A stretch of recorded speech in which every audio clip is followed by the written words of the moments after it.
In every vocation, there is a story of answering God's call, a life of service and love for Mama Mary. Let us meet the priests and bishops whose lives and vocation are guided by their devotion to Mama Mary.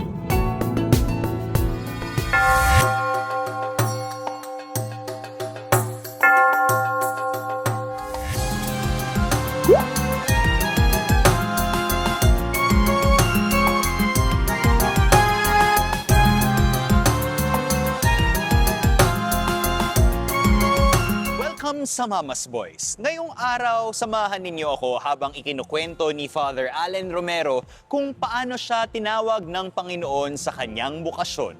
Kwento ng pananampalataya, pamilya at pag-ibig sa Diyos at sa kapwa. Ako po si Romar Chuka at ngayong episode, bibisita tayo sa isang napakagandang simbahan dito sa San Carlos City, ang Minor Basilica of St. Dominic. Magandang araw mga Kamamas Boys! Nandito tayo ngayon sa Minor Basilica of St. Dominic. At kasama natin ang isa kong kaibigan na pare mula sa Archdiocese of Lingayen, Dagupan. Walang iba kundi si Father Allen Romero. Mag-hello po ka po, may 5 million viewers po tayo. Ang dami. Well, billions na po yan. De joke lang. Pero marami naman po nang nanonood. Hello po, I am Father Allen Romero. Presently the parish priest and rector of the Minor Basilica of St. Dominic dito po sa San Carlos City, Pangasinan. So, usually po kasi 'di ba, ang alam ng mga tao pag pumupunta ng Pangasinan yung Our Lady of Manawag po na ano. Pero ito po yung itong Minor Basilica po, Father. Matagal na ba 'to? Ano to? Na-establish nung 2022, January 2022. So, 2 years na, magto 2 years na actually. Pero bago lang po kayo na rector. Bago lang, 1 year pa lang. Ano po ba yung rector? Tanong lang po, Father. Siya yung namamahalan ng Minor Basilica, ang tawag doon, rector. Okay. Tanungin ko po muna, meron po ba kayong sports or anything na... Well, dati, mahilig akong mag-basketball. Pero ngayon, medyo may edad na. Opo. Wala na, I gave up basketball. Jogging na lang, walking. Sometimes, kung may pagkakataon, nagsiswimming. Bakit naman po give up yung basketball, Father? Wala na hindi na kaya ng katawan. The spirit is willing, but the flesh is weak. Yeah, the flesh is weak. Mahina na. Sumasakit ng mga tuhod, tapos yung mga pilay ko noong naglalaro pa ako, sumasakit na. Pero pa, Father, isang tanong lang po. Tinatanong ko rin po sa ibang mga pare. Kasi may mga followers po na nagtanong po sa akin, ang pari po ba, pag nagbabasketball, bawal mag-steal? Hindi naman, iba naman yung steal sa basketball eh. Siyempre, pag-aagawan mo yung bola, yun ang wag lang mag-steal sa kaban ng bayan. Ito, may isa pa akong makulit na tanong. Kung meron po kayong superpower, Father, bilang pare, ano yung sa palagay ninyong, sana meron akong ganitong superpower? Challenging, no? Showbiz. Ano kaya? Siguro, yung super strength. Super strength? Bakit po? Siyempre, para mabuhat ko yung mga bagay-bagay dyan na mabigat. Opo. Tsaka, siyempre, para malakas palagi ang katawan, magawa mo yung mga bagay-bagay na pwede mong gawin dyan. Ganito po, Father. Saan po naghugot yung pinakahugot ng inyong bukasyon? Dito, taga Pangasinan po talaga. Taga Pangasinan talaga ako. Pinanganak ako sa Binmalay. Taga doon yung mga parents ko. How was it na to grow up as Father Allen? Galing kami sa mahirap na pamilya. Actually, karpenterong tatay ko. My father is a carpenter. Pangalan niya, Jose. Wow! Very appropriate. May furniture business kami sa Binmalay noon. Then, nag-aral ako sa Catholic school sa St. Columban's College sa Lingayen. Maalala ko pa when I was grade 5, pumasok ako bilang altar boy. Mm-mm. And then, dito sa Archdiocese kasi, pag dumadating yung buwan ng February, January, may tinatawag na vocation day sa seminary. Opo. And then, lahat ng mga altar boys sa mga parishes dito sa Archdiocese, ini-invite nila na pumunta doon to experience this, how is it to be in the seminary. Parang search-in po ba yun, Father? Hindi naman search-in, pero nagkakaroon kami ng chance na makipaglaro ng basketball, different games, volleyball, ganun, mga indoor games sa kapwa namin mga altar boys na nanggaling sa mga ibang parokya. Then parang doon, nakita ko yung pamumuhay ng mga seminarista. And then the following year, nung grade 6 ako, ayun, sinubukan kong nag-exam. Exam saan po? Sa... Entrance exam sa seminary. ito po yung minor seminary. Minor Opo. seminary. Pero saan po yung seminaryo na yan? Binmalay Seminary. Yun, nag-exam ako. Alam mo mga 20 plus kami nag-exam noon. Opo. And then, ewan ko, ako lang ang nakapasa. Wow! Cream of the crop si Father. Hindi naman. Nakachamba lang siguro. Pero with the grace of God. Siyempre, nandyan palagi ang grasya ng Panginoon. Yun. Then, So isa lang po kayong pumasok na sa batch nyo? Hindi. Actually, hindi ko sila kabatch. Nanggaling sa mga iba't ibang parokya rin. Yun. Nag-exam ako, and then nakapasa. Then, in-schedule yung interview. Yung maalala ko pa, excited doon ang tatay ko eh. Talaga? Wala siyang di ba usually po, Father, pag ganyan, yung mga parents, ay wag, or mas supportive ba sila? Or yung parang Father ko supportive. supportive? How about mother? Mother, ganun din. Nandun din. Pero mas supportive yung, tingin ko mas supportive yung tatay ko. Nung naka-schedule yung interview ko, sabi ng tatay ko, pagtatanungin ka kung bakit gusto mong pumatok sa seminaryo, sabihin mo wala kang ibang isasagot kundi gusto mong maging pare. Wow. You want to become a priest. May pep talk po talaga. So, yun. Tinanong naman yung sa akin. Sabi ko, I want to enter the seminary because I want to become a priest. Ayun. So, ito po, usually pag mga high school, minsan makukulit, yung mga ganyan. Naging makulit po ba kayo during that time? Or you were the good boy? Pero ganun po na, Father. Tahimik na makulit. Na patago yung kaya hindi talaga? nahuhuli siguro. Pero never kayo nasita. Kasi parang ang dami ko mga pari na kinausap. Minsan manonood ng sine. Actually, sa seminaryo, nasubukan kong tumakas eh. La. Noon, mas madali yung pagtakas sa seminaryo kasi yung mga pader mabababa pa kaya mong akyatin. Future seminarians, please do not take note. Kumbaga, learn from mistakes. Part of the po. Pero na-realize ko rin na mali yun. Eventually po, Father, yung sa family life nyo po, parang, ano yung nag-contribute? Parang as a family po ba, would you regularly go to mass? Or nag-rosaryo po ba kayo as a family? Kaya yun po, isa din na nagtanim sa inyo? Actually, honestly, hindi gaanong religyoso yung family ko, yung parents ko noon. Naging malapit lang sila sa simbahan, naglilingkod sa simbahan nung towards the end of my seminary formation. Nung pumasok ako sa seminaryo, parang nahikayat ko sila na regularly na magsimba, mag-serve sa simbahan, sumali sa mga religious organization. So, pero nandiyan ang support nila. Siguro masasabi ko na yung pagpasok ko sa seminaryo, yun ang naging mitya na maging religyoso rin yung mga parents ko. Ganun po yung yung naging kwento nyo, bale. Pero saan po naman kayo nag-take nung inyong college po? 'Di ba major seminary naman din po 'yan? After graduating sa minor, high school seminary, usually noon, pwede kaming pumunta sa UST, pinagpipili kami UST, o kaya sa iba pang mga seminary. Pero nung ipinatayo yung college seminary sa Dagupan, yun, inoblige nila kami na doon lahat po. Ipagpatuloy yung seminary formation. This is in Bunuan Gazette, Dagupan. Dagupan City. Do you remember anything na parang yung pinaka nag-strike po sa inyong seminary life? Were there ever doubts, Father?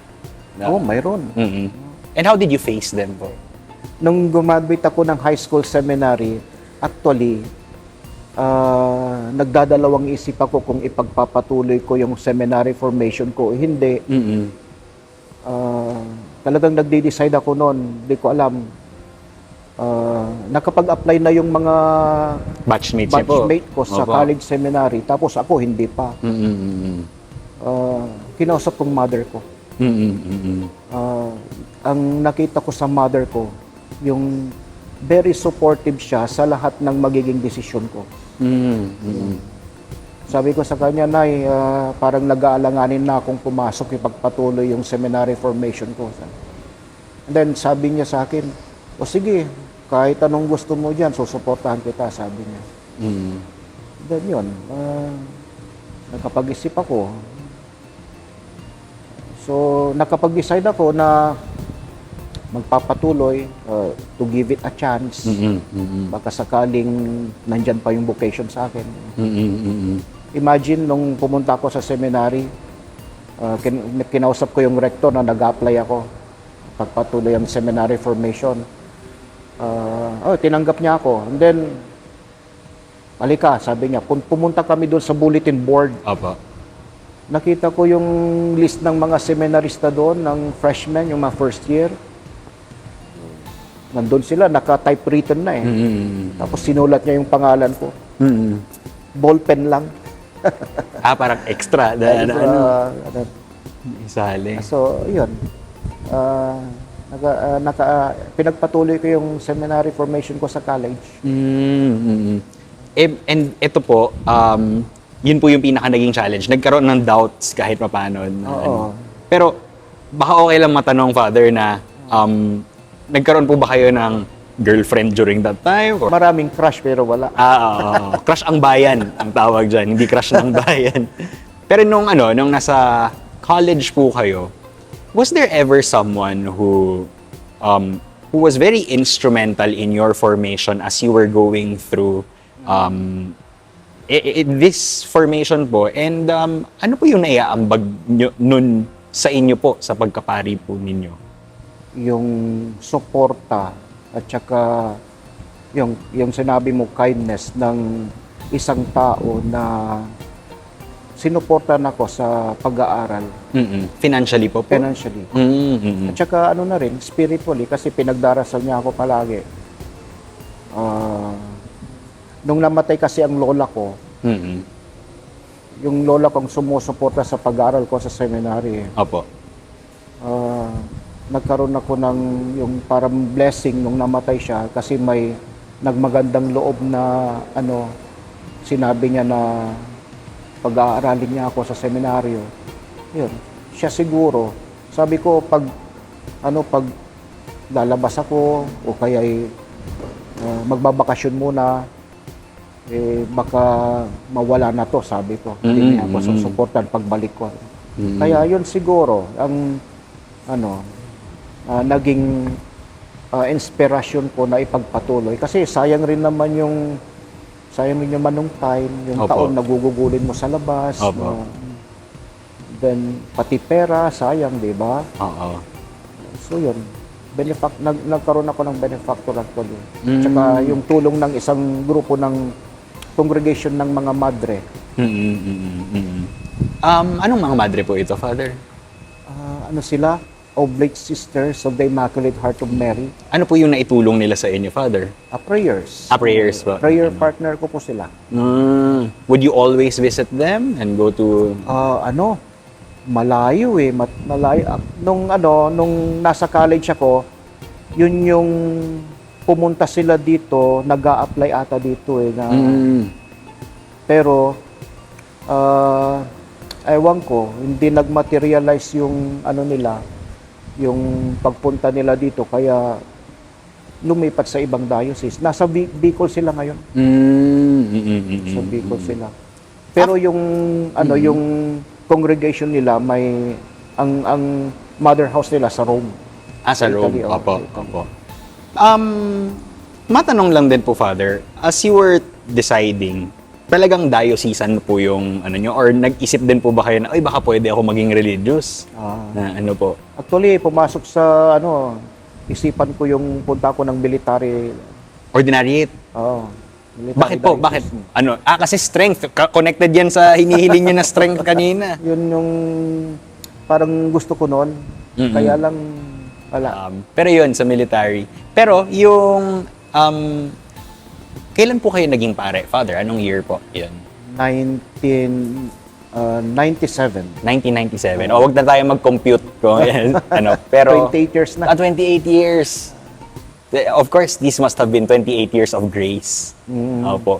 Kamusta naman po yung mga, ano pa yung pinakaunang assignment niyo, Father? Ako, nung deacon ako sa sa Nacinto, Pangasinan. Kalapit lang Manawag. Next town Manawag. Tapos, ano po yung mga sumunod after nun na, Malasiki, when I was ordained, I was immediately assigned in Malasiki, Pangasinan, St. Ildefonso Parish, tapos Saints Peter and Paul, Calasiao, and then Cathedral. sa Cathedral? Naging assistant ako doon. And then after Cathedral, sa Binmalay, my hometown, assistant din ako. And then, after ng Binmalay, ayun, nag-parish priest na ako sa isang maliit na parokya dito sa Calasiao, Divino Tesoro, Cristo Divino Tesoro Parish. And then, nalipat ako sa Bunuan, Annunciation of the Lord. After that, ilan po yan total? 6 na. 6 na? Oo. And then, after Annunciation, doon sa Dumalandan sa Lingayen, St. Rose of Lima. After that, Bayangbang. Doon ako matagal. Nakailang years po yan? Sa St. Vincent Ferrer Parish. 7 years and 2 months. 7 years. So total of naka-8. 8 na. 8. Tapos ito na po yung pang... Hindi, mayroon pa. Kalasyaw ulit. Dami. Assign Kasi ako sa 28. Kalasyaw. 28 years na rin naman po. And then, ayun. After nung Kalasyaw, bumalik ako sa Kalasyaw dito. Ito po, Father, iniisip ko rin po na, kasi ako po, naging teacher din po ako nung minsan. Tapos, nung parent-teacher conference, di ba usually may mga parent-teacher conferences po sa, may isang lumapit sa akin na parent, sabi niya na, Romar, the way that you teach may not be very helpful. Kunwari, kasi pinagsabihan ko daw kaagad yung estudyante na dapat daw, before ko pagsabihan yung estudyante, dapat muna parang create a safe space bago pagsabihan yung estudyante, and then saka ka magsabi ng kailangan niyang marinig po na ng estudyante. So doon, dahil sa encounter ko po sa isang teacher, bilang isang teacher, tapos may nagsabi po sa akin, parang nagbago po yung pagiging teacher ko. Do you resonate with a story na parang ganun po, Father? Na may ganun po ba kayong pagkakataon na siguro may lumapit na layperson or na ito na yung nagbago or you became a better priest po dahil doon? Dati, siyempre, pag bago-bago kang pare, marami kang, ideal ka, idealism, marami kang mga, gusto mo, pag nagmimisa ka, attentive yung mga tao, tahimik yung mga tao, talagang all eyes and ears to you, di ba? Noon, pag nagmimisa ako, may nakita akong mga napapansin akong mga maingay, gano'n, nagkwekwentuhan, especially sa wedding o kaya funeral. Opo, kasi di ba galing kung saan-saan yung mga minsan. Oo. Talagang pinagsasabihan ko yan. Paano po, during mass? Oo, nagagalit ako, pinagsasabihan ko. Pero nung na-assign ako sa isang parokya, yung complaint ng mga tao doon, Kumpil po? Complaint. Complaint. Yung complaint ng mga tao, yung pari na nandun, na pinalitan ko, nagagalit palagi, high blood. Yun, parang mali rin ata yung ginagawa ko, sabi ko. So, I tried to change that attitude. Iniwasan ko, mula noon, iniwasan ko na yung ganun, nagmimisa ka, tapos nagagalit. Pinagsasabihan mo yung mga tao. Parang hindi maganda yung ganun. Siyempre, misa yun. Diba? Opo. Kaya, yun. Yun ang number one na binago ko sa sarili ko. Kaya iniiwasan ko na ngayon yung ganun. Especially now na kung minsan may mga cellphone yung mga tao. Tapos ma-video na lang din. Video ka tapos alam mo naman yung ngayon, yung mass media. Opo. Di ba may mga ganun na may mga ganun Bigla mag-viral po. May mga ganun na case. Pare, nagbibinyag, tapos nagalit, binidyo nila, pinost nila.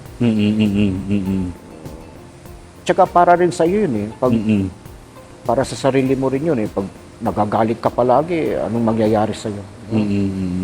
Tumataas yung blood pressure mo, baka magkasakit ka pa. So, ayun.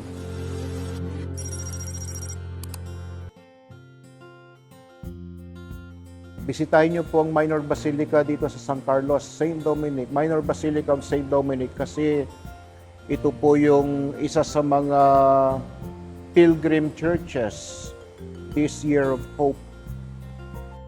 And then, so ito po si St. Dominic, Santo Domingo. Santo Domingo de Guzman. Iba po siya si Santo Domingo dun sa yung... Or isa lang po ba si Santo Domingo? May Dominic Savio Pero ito po, Santo Domingo de Guzman. Ito po yung Dominican. Dominican. Itong si Sabio naman po, Father. Ano yun yung batang santo yun? Alam mo, very notable po when we were driving here kanina, Father. Itong dati pa po ba yung mga santo? Kasi parang ako nasa Vatican. Ano yan?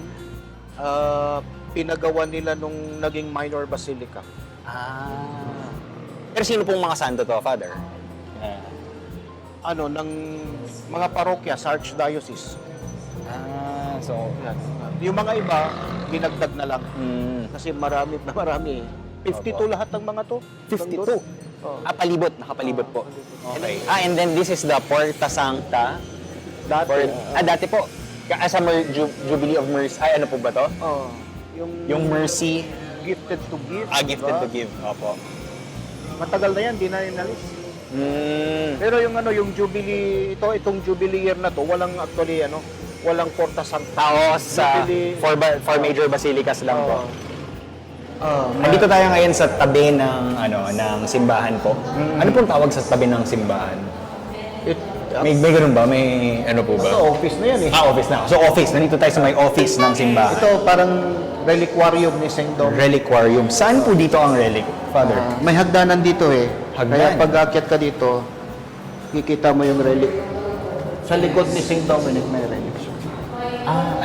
Sige, pwede tayo pumunta dito at makita. First class po ba ito, Father? OP ang nakasulat Yes, Dominic. The church is walang ano po. Pero may relic. Kasi ano po yung mga classification ng relics, Father? Yung first class? First class yung talagang parts ng body niya. Apa. Tapos yung second class, mga gamit na lang ata nila Tapos yung third class, ano naman po yun? Wala pong business class. pero yung ano po, hindi ang tanong ko, Father, pag kumukuha tayo ng relic ng santo, hindi ba mauubos yung body parts ng santo? Medyo grim siyang pag-isipan. Mauubos siguro. Pero may approval naman din po siguro ng Actually, every Monday, may misa kami ng 7 o'clock ng morning, ano. Tapos magpro-procession kami papunta Opo. dito. May prayers. Nag-offer sila ng candle. Yun ang devotion. Yung mismong ano po ba, yung mismong altar, may relics din po ba doon, Father? Oh, meron. Ni St. Dominic din po. Hindi ko Or lang hindi alam. lang? Ah. Pero usually, lahat ng mga altar, di ba, Meron dapat pong mayroong relics. nilalagay. I didn't know that na ano po, lahat. Dati, adoration. Opo, pero asan na po yung adoration siya? Wala na kasi ayaw ni Father Sok na pababayaan mo yung Blessed Sacrament na naka-expose yan tapos walang tao na nagbi-vigil. Kaya ang ginawa nila, Rosary Chapel. Yes, Our Lady of Manawag po ito, Father. Rosary Chapel na. And then Saint? Yan si Saint Joseph. Saint Joseph po. May... Pangalan ng tatay niyo. may Ito, pansin po na these are actually, di ba, supports po eh. batres. Ano po tawag? Batres. Batres. Di ba sa lawag po, parang pabilog naman din po. Pero ito, very iconic din siya. Ano po yung, would you know, Father, kung ano yung mga original talaga ng mga bato? Or an idea? Yan, bricks. Oh, yung mga original ng mga bricks. Yan siguro original yung pero ito parang mix na eh. Yung sinasabi niyo pong belt, yan yun. Yan. How about yung bubong po, Father? Yung bubong. Kasi di ba usually yung mga old churches, yung mga kahoy, original kahoy pa. Kahoy pa yan? Kahoy pa rin. Kahoy pa. Pero never siya na nadaanan. Knock on wood naman na yung mga bagyo. Bagyo. Recently, yung mga bagyo po, wala naman pong dumaan na malala na... Yun. Nilipad yung bubong. Hindi naman po. Wala akong nabalitahan. Mm.